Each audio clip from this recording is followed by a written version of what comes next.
A lot of ground to cover in the U.S.'s disappointing 4-1 loss to Belgium in the round of 16 of the World Cup, so we'll try to keep our thoughts succinct with this. We'll start with the game and then go bigger picture idea. With the game itself, obviously the main thing for the U.S. were the defensive issues, right? You think about the first goal, the defensive miscommunication in the box. They let the ball bounce. Belgium picks up the ball, gets in a tap-in for Charles de Ketelaere. Second goal, Tim Ream beat to the header by de Ketelaere. The U.S. really making de Ketelaere look like a Belgian Erling Haaland in that first half. Probably not a very good sign.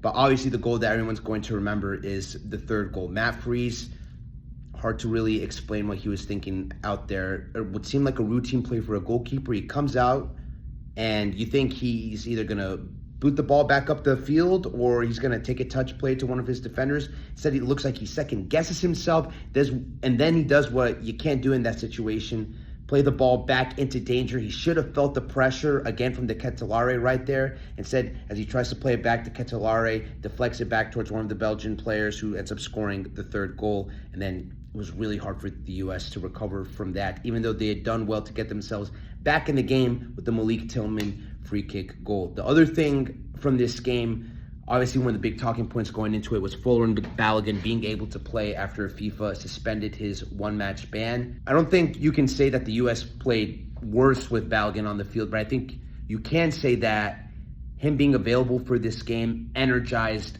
Belgium to a degree where they came out with their hair on fire in the first half. Belgium totally dominated the first 22 minutes. Really, the U.S. was needing that hydration break when it came. They really needed it because Belgium was all over them. This is a Belgium team that is not as good as the team we've seen in previous editions of the World Cup, a team that had struggled for portions of this World Cup. You think back to the group stage, you think back even to their most recent game against Senegal. Senegal was a better team in that game for 85 minutes. Belgium just turned it on at the end, and they were able to pull out the win in extra time. But this is a Belgium team that had really struggled. Again, not the same team that we've seen from previous cycles, and they really manhandled the United States in this game. So what does this say about the United States and how did they do in this run? I think individually from game to game and the performances that you saw within these games, there's reason for optimism for the United States going forward. You think back to the way they played against Paraguay, right?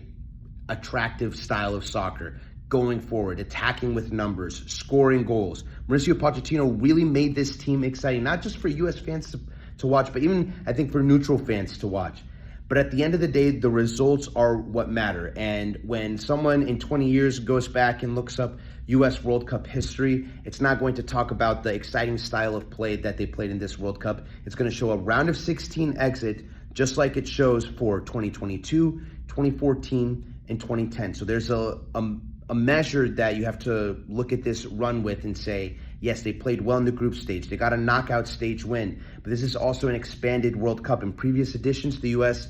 getting past its group would have been into the round of 16, which is where we've seen them lose to Ghana in 2010, a better Belgium team in 2014, a Netherlands team in 2022, right? So again, reason for optimism based off of what the U.S. showed in each individual game in this tournament. But still, I think it's safe to feel like a maybe one match too premature ending for this team, because this team certainly had, at least on paper, had what it took to be, again, a Belgium team in the round of 16 and get their spot into the quarterfinals. Instead, the U.S., like both other hosts, Canada and Mexico, out in the round of 16.